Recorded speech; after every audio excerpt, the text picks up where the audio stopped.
we back. And now I'm about to pack a lip because this game has just too much estrogen for me. So I'm gonna throw a dip in because you know I need something masculine. That's this is so feminine. Monica looks at me. Maybe once I get a little bit better, I will. Yay! Oh, cool. I also look forward to it. Sorry, I had dip like right where I couldn't speak. Is that so? In that case, I won't let you down, Cleet. Noise. Monica smiles sweetly. Ah. I didn't mean any pressure or anything like that. Haha, don't worry. I've been practicing a lot recently. And I'd love the chance to share one once I'm ready. I see. In that case, best luck. Thanks. So, I didn't miss anything, did I? I missed you. Not really. Oh, shit. I chose to leave out Sayori's mischievous escapade. I'm not sure Natsuki will end up complaining. Or I'm sure Natsuki will end up complaining to her anyway. My apologies. I guess dyslexia is contagious. It looks like everyone has already settled down. Sayori somehow already finished her entire cookie. Yuri is back to her book, and Natsuki disappeared into the closet. Okay. Lesbo? Alright. Hey, Yuri! Yeah? Ah, I suddenly noticed that Yuri is reading a different book from the one we've been reading together. Sorry, I didn't mean to interrupt. Ah, no. I was kind of just waiting for you. Ooh, and if that's the case, why don't we go ahead and get started? Yuri. Yeah, Yuri wants my deck. Yeah, Yuri wants my deck. Actually, I have a request. Can we do it naked? Do you mind if I make some tea first? Is that an innuendo? Not at all. Thanks very much. If there's one thing I can make my reading time here any better, it's a nice cup of tea. You've said that already. And a hard cock. Not to mention for yourself as well. Ew. Yuri stands up and makes her way to the closet. Hard cock for you as well. Yuri stands up and makes her way to the closet. Looks at you menacingly, pulls out a dildo. So Yuri's in the closet with Natsuki, and they're just lezzing out in there, and what you're drinking is not tea, it's bleach. I follow and watch her as she retrieves a small water pitcher from the shelf, the kind with a filter inside. Can you hold this for a second? Sure. Yuri hands me the water pitcher, and also fetches an electric kettle. I'm going to plug this in at the teacher's desk, and then we'll go get some water. She walks past me and sets the kettle down on the teacher's desk. I simply watch her movements. Wow! To my surprise, the way she moves really contrasts her speaking mannerisms, especially because of her long legs. Yuri appears elegant and methodical. Okay, may I have the water pitcher? Thanks. I'll be right back. Ah, I might as well walk with you. Yeah, why not? Shall we go then? We shall. Yeah? Where are you two off to? The feck! Yuri was gonna make some tea, so I suddenly realized how weird it sounds to explain this to Monica. We're just filling the water pitcher. Ah, okay. That's an innuendo. Oh my gosh, I'm gonna say that. Next time somebody asks me what I'm up to and I'm with a girl, I'm gonna just be like, just filling the water pitcher. I used to say, getting some slab, but... just filling the water pitcher. Sorry, I was just a bit curious. Yeah, back off, bitch. It's kind of a one-person job, isn't it? Oh, snap. Well, it's not... Monica's so the cock block right now. Yeah, I know, man. That's... Monica, please mind your own business for once. Oh, damn! My God. Yuri's getting bitch out here. Or do you want me to tell... Or do you want to tell me there's something wrong with helping involve Cleet in club activities? My mouth gapes. I suppose there's nothing wrong with that. Then let's go, Cleet. Yuri quickly exits the room, and I follow. Damn. Once in the hallway, she suddenly puts her forehead against the wall. I spoke without thinking. How could I say something like that? 'Cause you want me to be with you so much. Yuri. Something about the way she said that. That bitch. It made me feel so irritated. What's wrong with me? No, Yuri. I think you did the right thing. I wasn't expecting it, but It's also not right for Monica to judge people like that. Cleet. Oh well. How come even when I do something bad, you're being nice to me? Because nothing that you do is as bad as you make it seem in your head. Nobody's perfect. We have emotions, and we can't always hide them away. But you always amplify things in your head. Your mind turns a light rain shower into a hurricane. No. Wouldn't you hate me for something as terrible as that? She's literally doing what he just said she does. Why would I hate you? I can't hate someone for having emotions. What kind of friend would do that? Friend, you say? Yeah? Yuri lifts her head. Cleet, I really like being friends with you. Thanks, Yuri. I like being friends with you, too. I feel kind of awkward saying something like that. But I'm doing my best to help Yuri feel better, because while she's, like, the most down-to-earth and shit, I'm now finding is an emotional bitch, and I can't really stand that shit. Anyway. Yeah. Shall we go? I didn't mean to double-click that. Yeah. I got it. Yuri and I walk to the nearest water fountain. Once we fill up the water pitcher. I just filled out his water pitcher, you know? That was good shit. Good shit. Once we fill up the water pitcher, we return to the classroom. Cleet, do you like oolong tea? Oolong? Yeah. Anything is fine.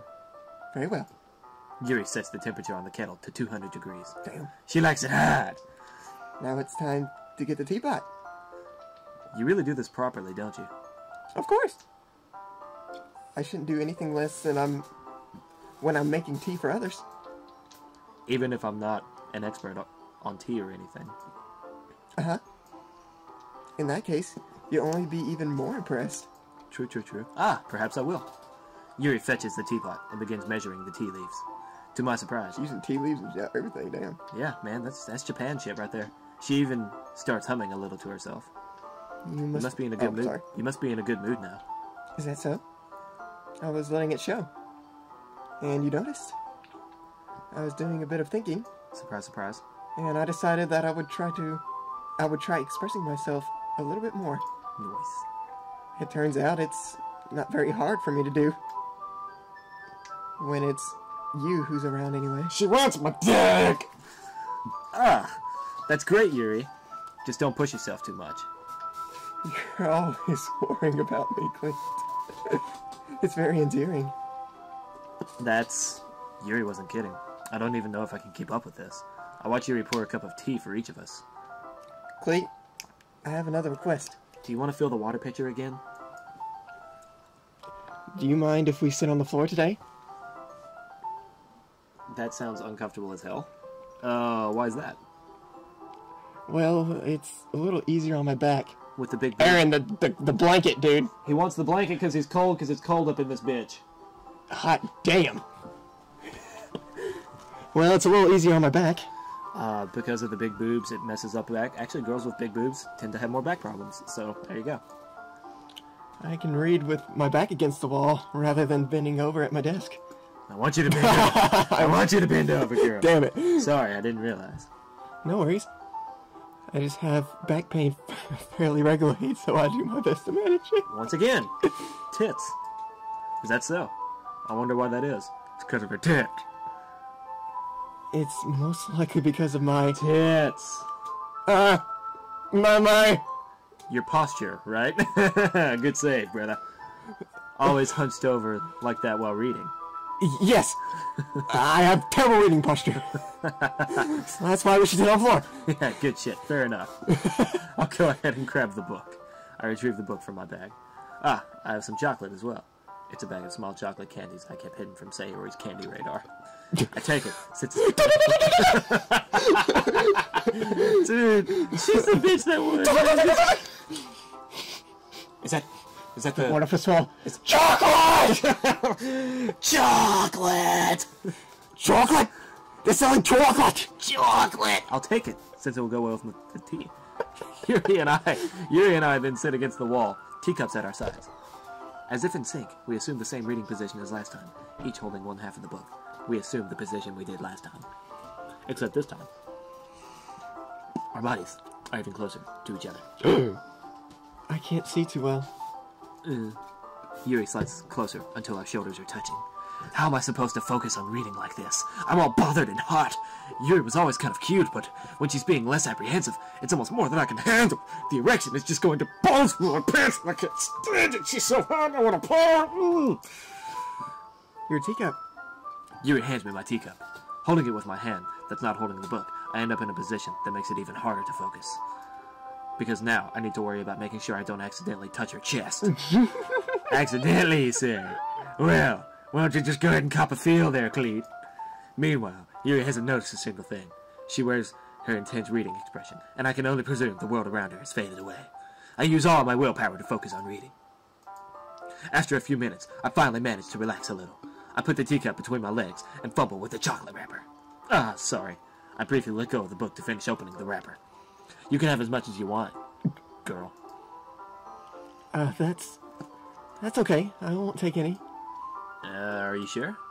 Well, if I touch it, then I might get smudges on the page. That's what she said! Ah, you're right. I didn't even think about that. My bad.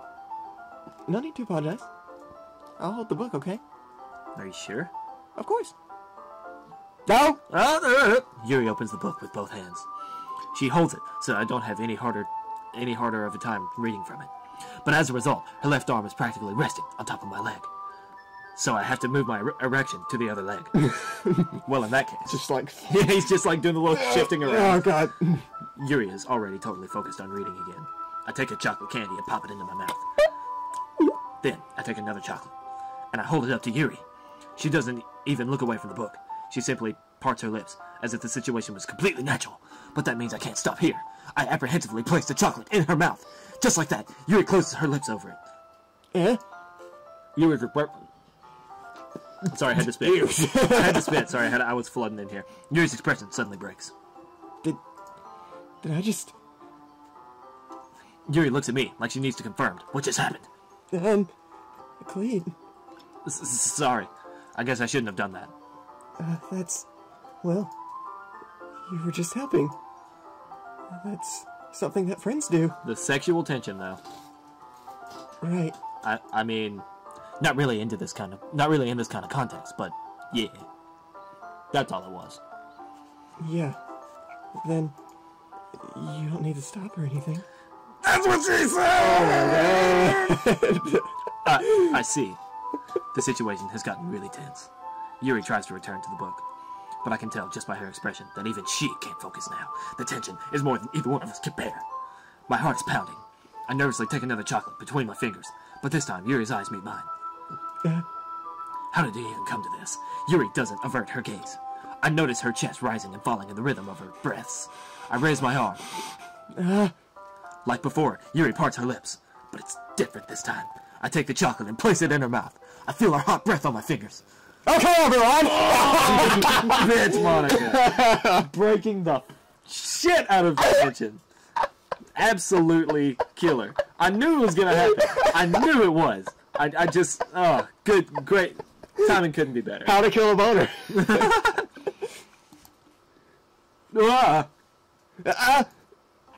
Yuri jolts back. It's time to share poems. Cleet, you can help Yuri put away the tea stuff, right? Yeah, of course. Okay, thanks. The spell is abruptly broken.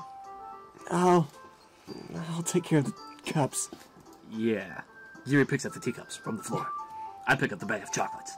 In the end, we hastily clean up without so much as a word between us. I get the feeling that this is something neither of us will have the courage to bring up. Who should I show my poem to first? Who should we show our poem to first? Let's save Yuri for last.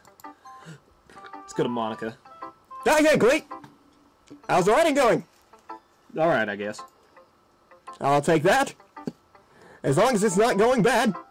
I'm happy you're applying yourself. Maybe soon you'll come up with a masterpiece. Your body's a masterpiece. I wouldn't count on that. You never know. Want to share what you wrote for today? Sure, here you go. I give up my poem to Monica. Alright. This one's good!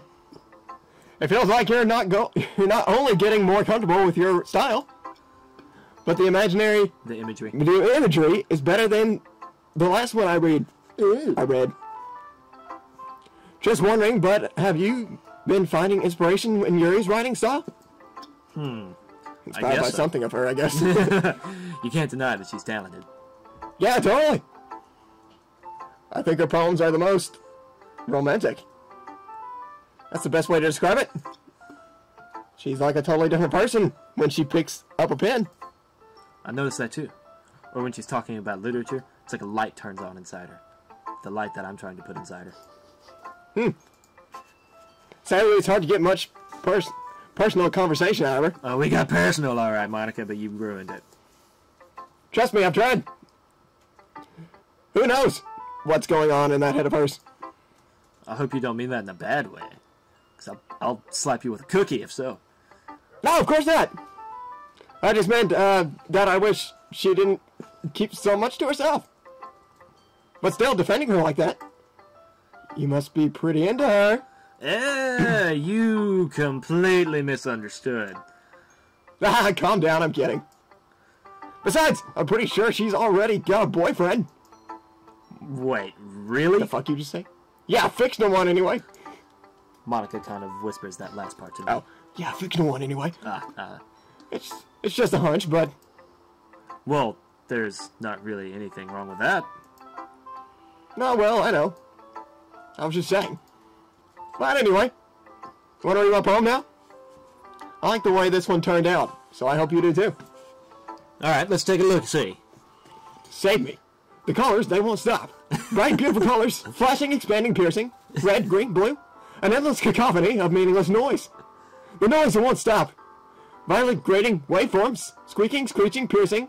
Sine, cosine, tangent. I like playing a chalkboard on a turntable. Like playing Invale, a pizza crust. An endless poem of meaningless... Load me. What? Try clicking it. Alright. It's even more abstract than your last one, huh? Aha! I guess it's just the way I write. I'm sorry if you don't like it. No, I never said that.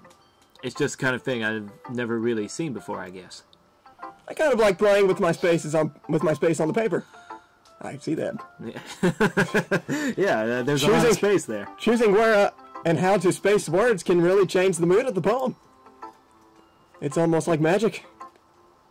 The way I wrote the lines really short makes it feel like they're trying to speak over the noise. I see. Still hard for me to tell what this is about, though. Sometimes asking what a poem is about isn't the right question. A poem can be abstract, a physical expression of a feeling. Or a conversation with the reader. So putting it that way, not every poem is about something. Anyway, here's Monica's writing tip of the day. Here we go. Sometimes you'll find yourself facing a difficult decision. Okay, so is Monica a camp counselor now? What the... When that happens, don't forget to save your game. You never know when you might change your mind. Or when something unexpected may happen. Wait, is this even tip even about writing? What am I even talking about? Thanks, that's my advice for today. Thanks for listening. Who should I show my poem to next? Well, first of all, we're going to save our game. We're just going to act like... It's that one. This one here? Yeah. Alright. Or you can say it. Well, you want to override it? I don't care. I mean, yeah. Yeah, let's do it. Fuck it. Alright. Return. Alright, thanks for the tip, Monica. Alright. Now let's see what Yuri's up to now. By the way, that other save file was the one when we figured out that, our recording was awful? Yeah, and we've gotten way further than that, by the way. We probably could have overwrote that one, but... I mean, yeah. Fuck it. Alright, yeah, let's see what Yuri's up to. Let's see what you've written for today. Yuri stares at the poem, with a surprised expression on her face. Do you like it? Great. This one might even be better than yesterday's. That's what she said. How did you even pick up on this so quickly? Just yesterday I was telling you the kind of techniques worth practicing. Maybe that's why. You did a good job explaining. I really wanted to try giving it more imagery. Like suicide and explosions. And such. Yuri visibly... Like suicide, explosions, such. and the like. Yuri visibly swallows. Even her hands appear sweaty.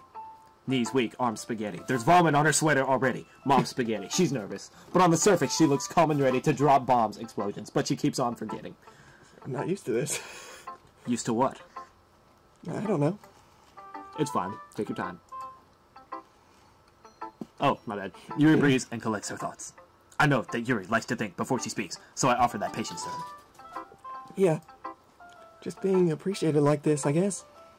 It's probably sounds really stupid. But seeing someone motivated by my writing just makes me Hot and bothered. really happy. Makes me want to fill up the water pitcher. Are you saying that you've never shared your writing before? Yuri nods. Really? I don't believe it. I really only write for myself. And besides, people would just laugh at me. Do you really think that? Again, Yuri nods. Huh? Even your close friends? Yeah? Yuri doesn't respond to that. I wonder why. Probably because she doesn't have close friends because she's really introverted. Anyway, do you want to share the poem you wrote today? Yeah, I do. If it's with you. Oh, okay. If it's with you. Ew. The raccoon. It happened The kid. in the dead of night while I was slicing bread for a guilty snack. My attention was caught by the scuttering of a raccoon outside my window. That bastard! The kid. The kid! It's the kid! Fucking raccoon! The raccoon! Oh my gosh. They have All no right. idea what the fuck we're talking about. Alright, so story time right quick. Alright, so I'm gonna make this very quick. Alright, so when I was 16... He has to tell this story. So when I was 16, I ran over a raccoon one night, and I picked it up, put it in the bed of my truck. 2 days later, I have a wreck that I could have been killed in. Miraculously, rolled his truck like 5 times. Yeah, slammed into a tree, went into a ditch, shit like that, you know. I was unscathed. The raccoon that was in the bed of my truck, nowhere to be found. I have a theory that during the wreck, it jolted him back to life, and he chewed my brakes up because my brakes weren't. I don't know. It jolted him back to life, and ever since then, he's had a vendetta against me. Years later, Blake, who is now a fireman, is working on a scene. No, that's not it. That's not it. Yeah, I mean, yeah. It was a fire scene where the person we know, and they had a raccoon that they were keeping. Yes, it was the same raccoon. And now this fucking raccoon is getting into Yuri's poems, who I have sexual tension. By the way, the raccoon is the one who set the house on fire, trying to, we think, kill me in the house fire. Yes. That is our theories. Yes, that is our theory. Anyway, and the raccoon, that same raccoon, is in this fucking poem. Yes, this raccoon is out for fucking blood. Revenge. Blood. My attention was caught by scuttering a raccoon outside my window. That was, I believe, the first time I noticed my strange tendencies as an unordinary human. I gave the raccoon a piece of bread. My subconscious, well aware of consequences, well aware that a raccoon that is fed will always come back for more. An enticing beauty of my cutting knife was the symptom, the bread, my hunger, curiosity, the raccoon, an urge. The moon incriminates its past, that much more light off my cutting knife. The very same light that glistens in my eyes of my raccoon friend, I slice bread fresh and soft. I'm really trying hard to read this, by the way. It's very fucking... The raccoon becomes excited, or perhaps I'm merely projecting my emotions onto a newly satisfied animal. The raccoon has taken to follow me. Following me, you could say that we've gotten quite used to seeing each other. Used to each other. The raccoon becomes hungry more and more frequently, so my bread is always handy. Every time I brandish my cutting knife, the raccoon shows me its excitement. A rush of blood. Classic... Pavlovian, I think. Okay, conditioning. I slice the bread, and I feel myself again. So... Next time on Rich and Rare, we're gonna figure out what the fuck that was all about.